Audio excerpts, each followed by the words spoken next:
Thanks everyone for being with me today. And as Tom mentioned earlier, I have two leadership development programs to share with you, but actually I'm going to focus on one today. I would love to be here from 8 a.m. with you and talk all day about leadership development, but I actually only have 30 minutes. So you'll notice as I go through the case study of one of our leadership development programs, you can just keep in mind that our second development program has a lot of the same concepts behind it and practices in it. And feel free to ask me any questions about the differences between those two programs. But I'm really going to focus today on the one leadership development program for frontline supervisors. So in the average organization, millions of dollars are lost every year in untapped potential. And this may describe your organization. Maybe it's because the business moves so quickly, or maybe it's because leaders are scattered throughout the country, or for some of us throughout the world even. But whatever the scenario is, we really cannot ignore the fact that many employees are maxing out their potential at only 60 to 65% in terms of productivity. So how do we get our leaders to really engage? Next, I'm going to set the context for you of Magellan as an organization, and also go through blended learning and a common definition of blended learning for all of us. And then we'll walk through the case study of actually how Magellan does this for two leadership development programs. And again, that frontline supervisor program is the one we'll really take a close look at. So every company encourages their employees to know their mission, their vision, their values. And really, even some companies will ask their employees to live and breathe those pillars. At Magellan, our company is made up of 5,000 employees, just over 5,000 employees. And about 15% of our organization is a leadership population. So for our company, this invitation to engage really means finding the optimal balance between business strategy and employee satisfaction. So Magellan is a leading diversified specialty healthcare management company, and we've grown from a behavioral health care company to a company that focuses on radiology benefits management, specialty pharmaceutical management, Medicaid administration, and behavioral health, all while partnering with clients, providers, customers, corporations, and many other partners throughout the healthcare industry. So amongst all of this, amongst this complex business design, where does leadership development really even fit in?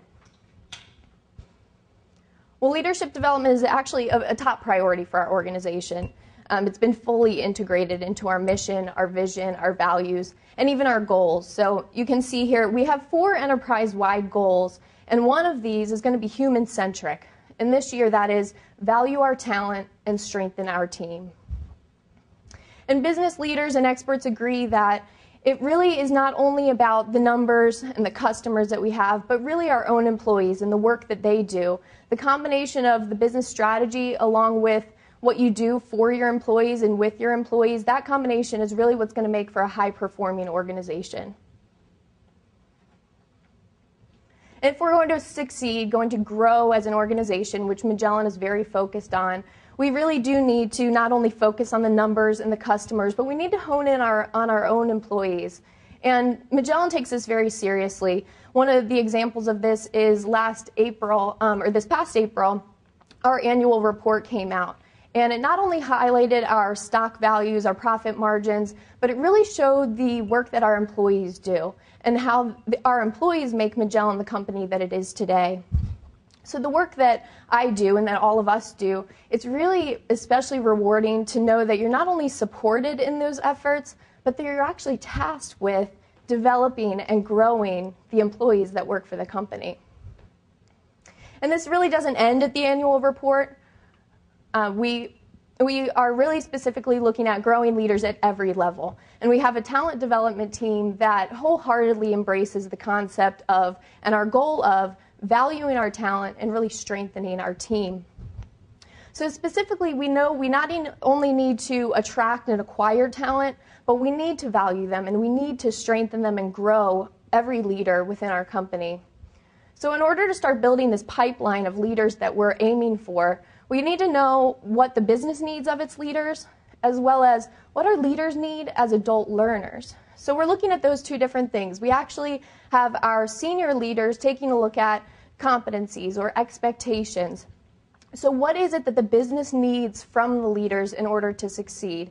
And we've come up with 18 expectations or competencies that fall into those 4 different categories you see there: personal effectiveness, engagement, accountability, business excellence, and innovation. We've talked about a lot already today.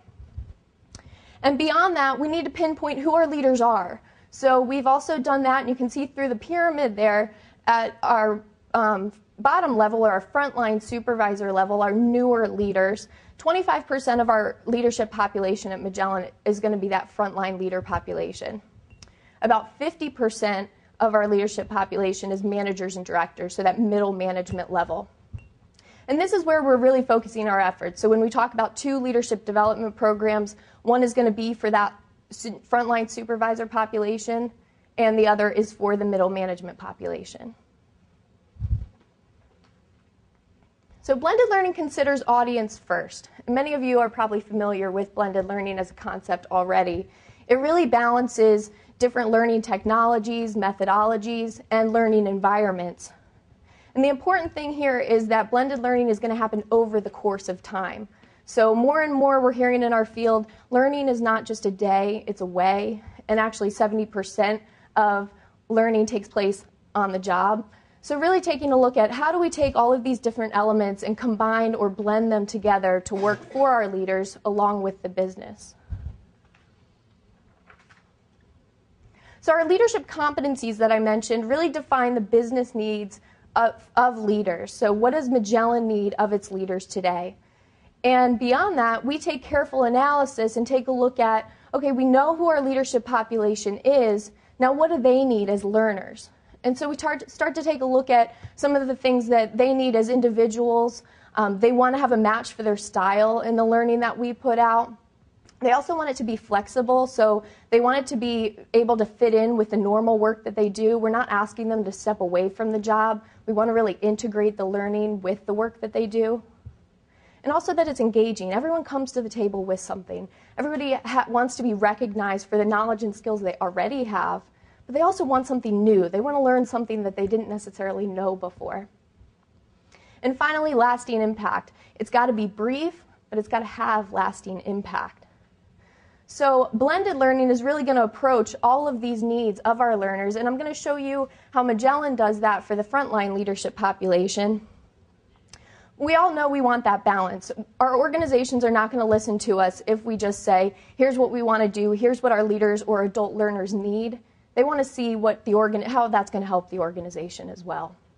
So we're constantly looking for that balance, and blended learning really does support that alignment of business strategy with leaders and adult learners' needs. That's not to say there's not challenges. We know that there are plenty typical challenges or needs of the business, constraints you might call them, and luckily we have blended solutions that actually directly address those business needs. So in order to increase our bench strength, we need to consider those business needs. We can't ignore them. But when we look at blended learning solutions, we actually can show that some of these solutions are going to be direct responses to the challenges that we face every day.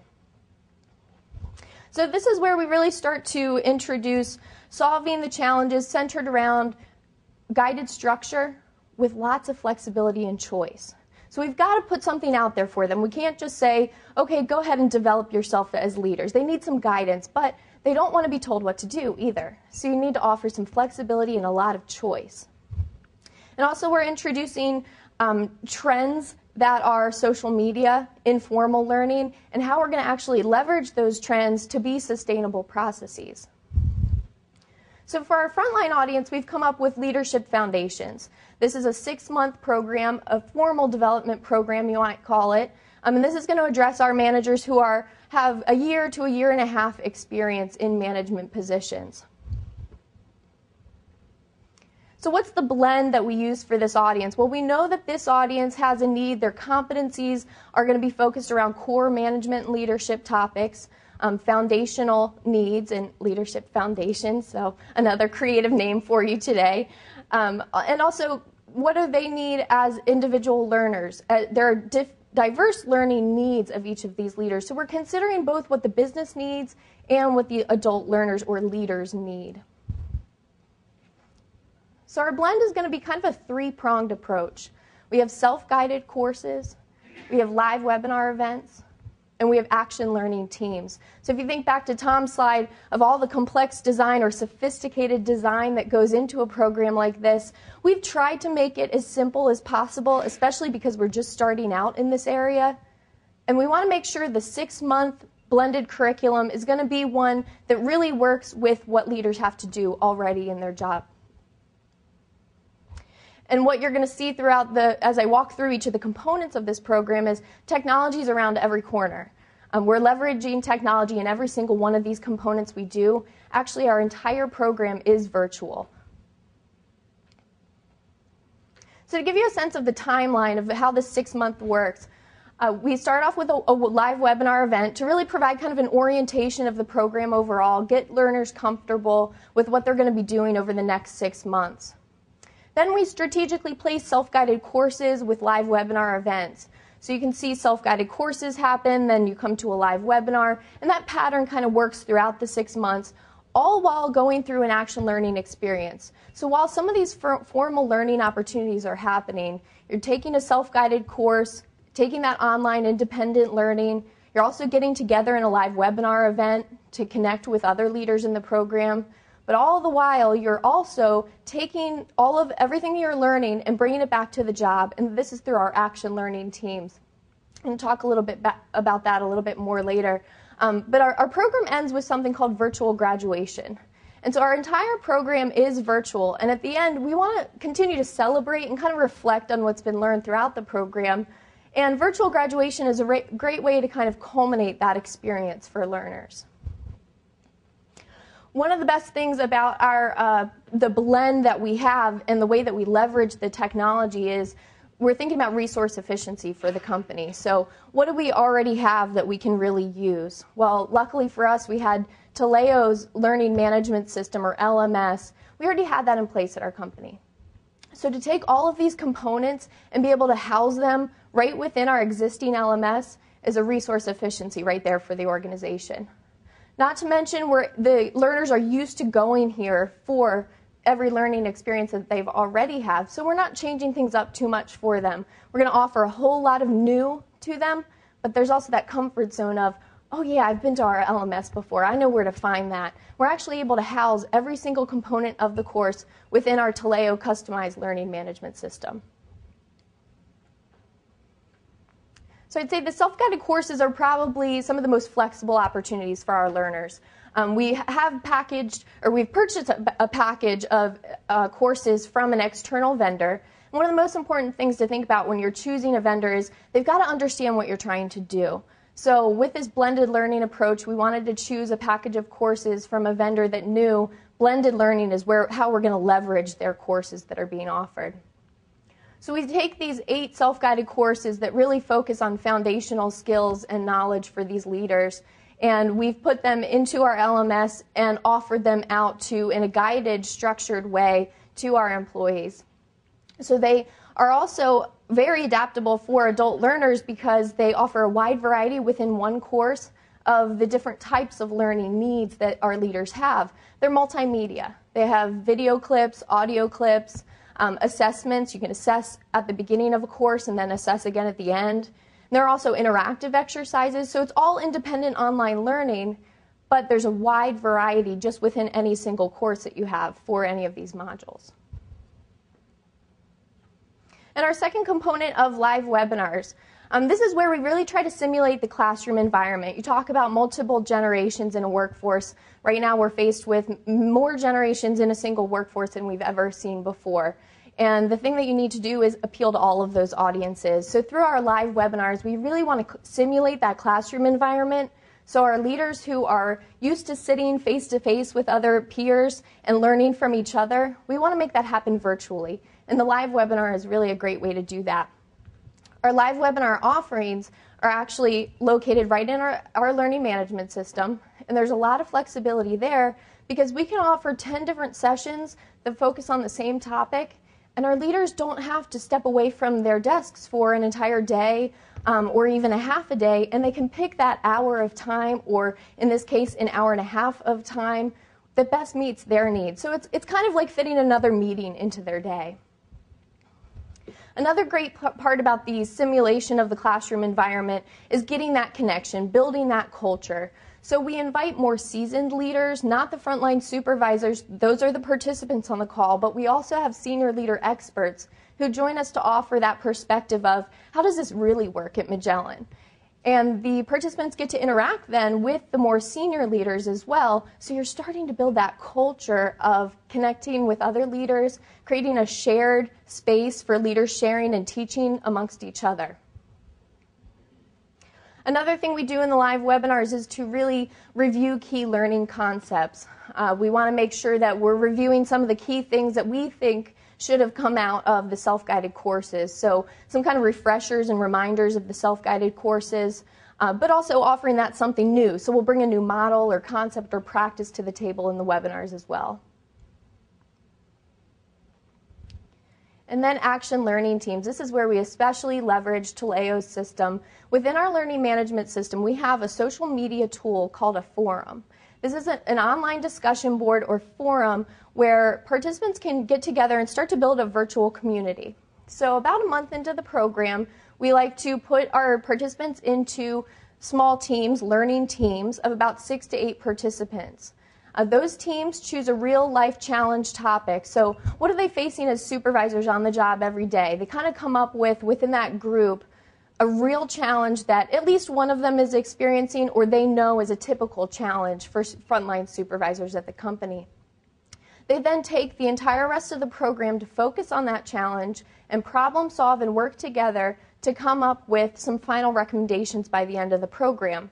Remember that virtual graduation. Another thing that happens at virtual graduation is each and every learning team shares their final recommendations to their challenge topic at virtual graduation, and this can be in front of the CEO, the Chief HR Officer, Chief Financial Officer, our President.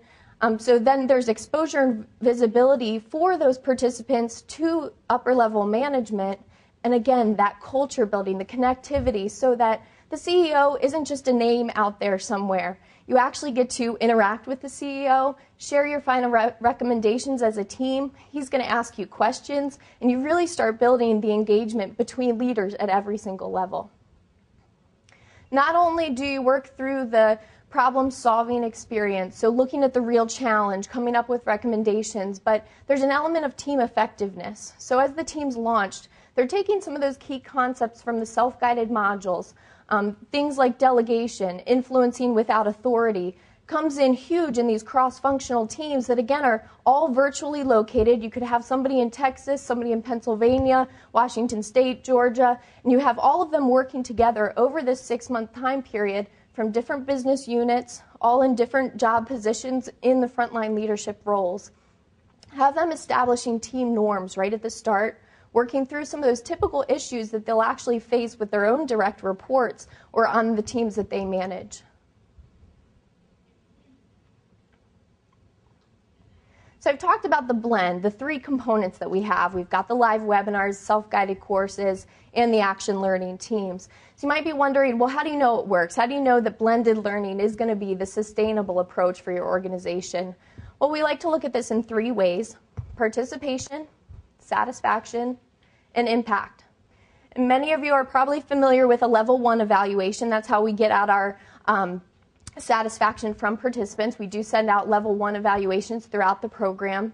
We also send out level 3 evaluations to measure learning transfer. So after the program is concluded, about 3 months out, we send a level 3 to both the participants, but also their direct managers. So we can get 2 different perspectives on is learning transfer or is change happening because of the program.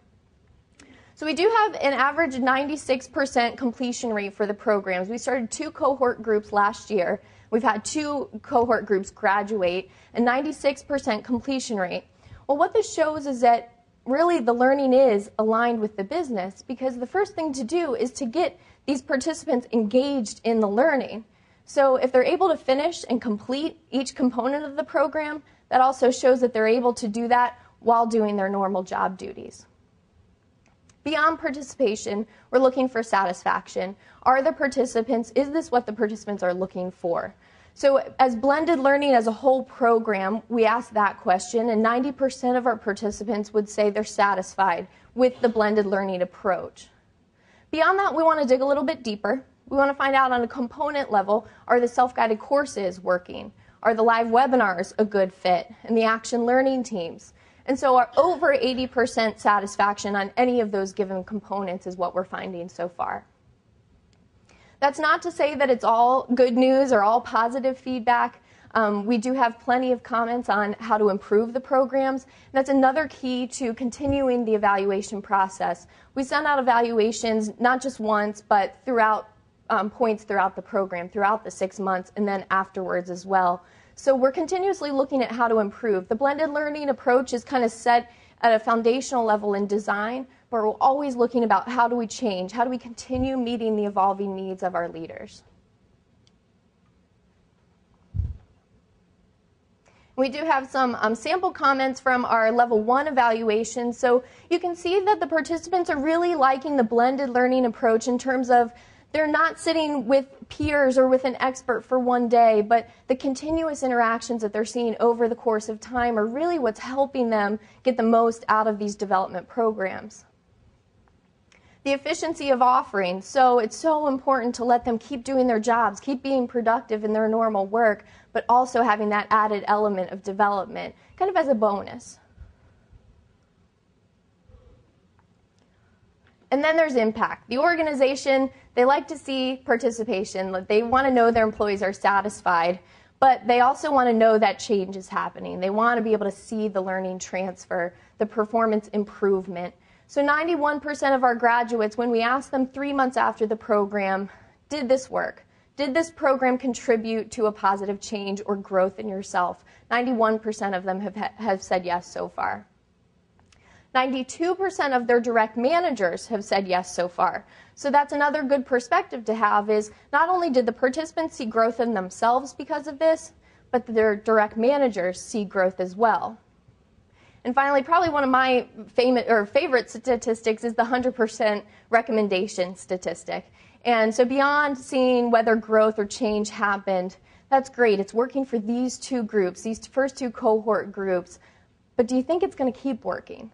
So 100% of our direct managers of these graduates say, I would recommend this program to others. And that can show a true sign of sustainability. So some sample comments from participants in terms of impact. They're really focusing on themselves. They want to know for themselves, how did I change? What am I growing in? So our foundational skills and knowledge are being addressed. Things like delegation, influencing without authority, performance management, and team management. And those are some of the things that participants are really saying they're getting out of this program. But what you might find a little bit more interesting is when we ask the direct managers. And the direct managers can see not only growth in the individuals, not only growing the skills and knowledge there, but also a link to the big picture. So it's not growing at the individual level only, but they're growing their teams. Their teams are more satisfied. And ultimately, that's leading to organizational growth and success. The employees are able to see they are growing individually, but also how do they fit into that big picture? How is their change on an individual level really making an impact with the organization as well?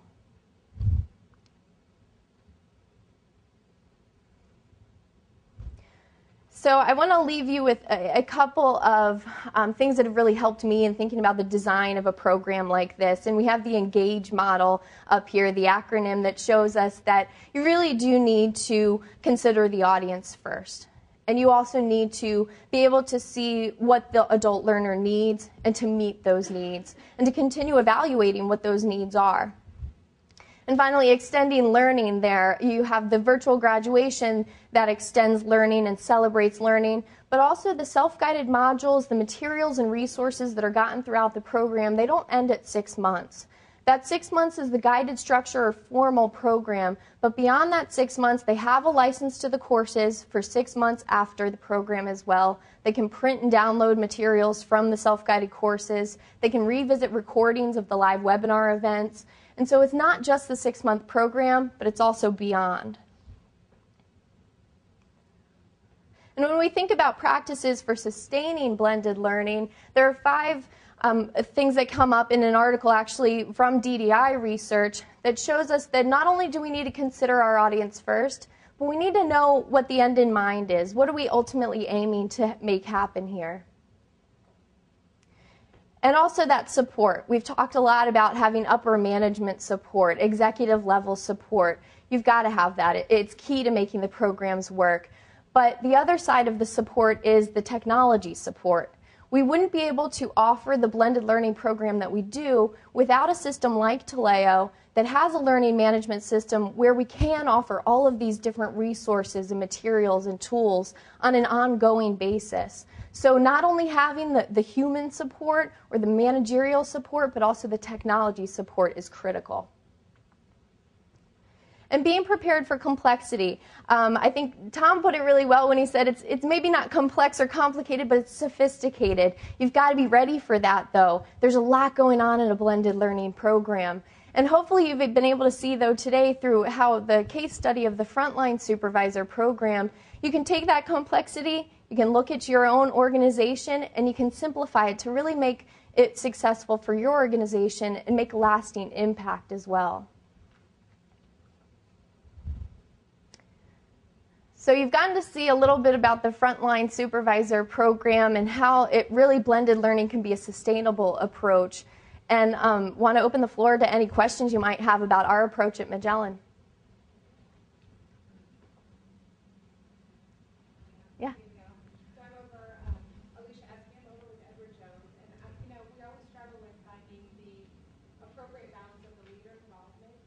Mm-hmm.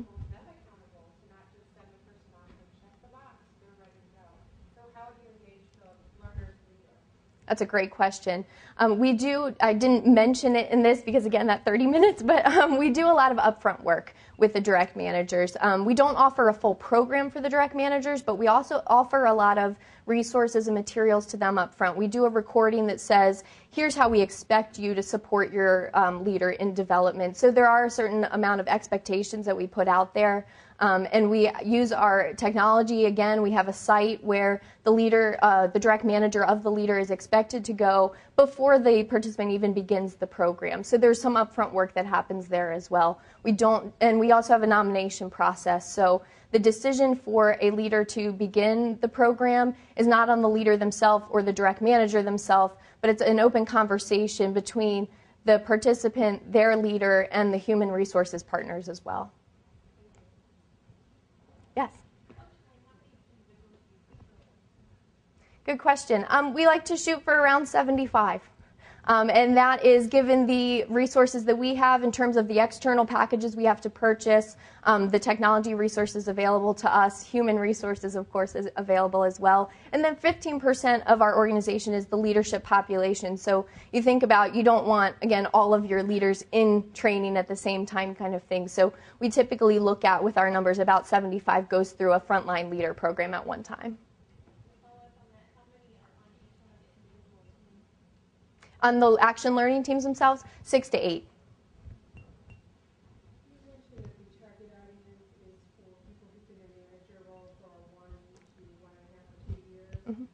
What do you do in terms of people who aren't in a manager role but are showing potential for moving into a manager role? Are they allowed to participate in this as well if they've been identified as a manager? That's where that nomination process really comes into play. Some of the subjectivity that might be out there is from the leader saying, I have an employee who's not currently a leader, but I think they have potential. We're working on making that process a little bit more structured, but right now we don't deny anyone into the program. As long as they go through the nomination process with the HR partners, their direct manager, and it's an open dialogue about how we select them, definitely we'll look for an aspiring leader that we might put through. Mm-hmm. Yes. Are you including people from all different areas within the organization in the groups? Yeah, that's actually one of our biggest challenges is our business design is quite complex, so we have different functional areas, and we do invite leaders from all over the country and the company to attend. It actually also plays out quite nicely in the learning teams.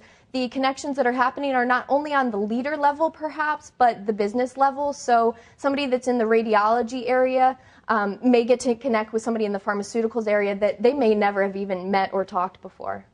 I assume that adds to the richness of the experience. For sure, in the culture too, so that leaders teaching leaders culture that we really encourage, and also the value added of learning cross-functional business. One of the things we aim to do is we have a diversified organization, but we really want to be Magellan as one, so that continues to connect people throughout the company for sure.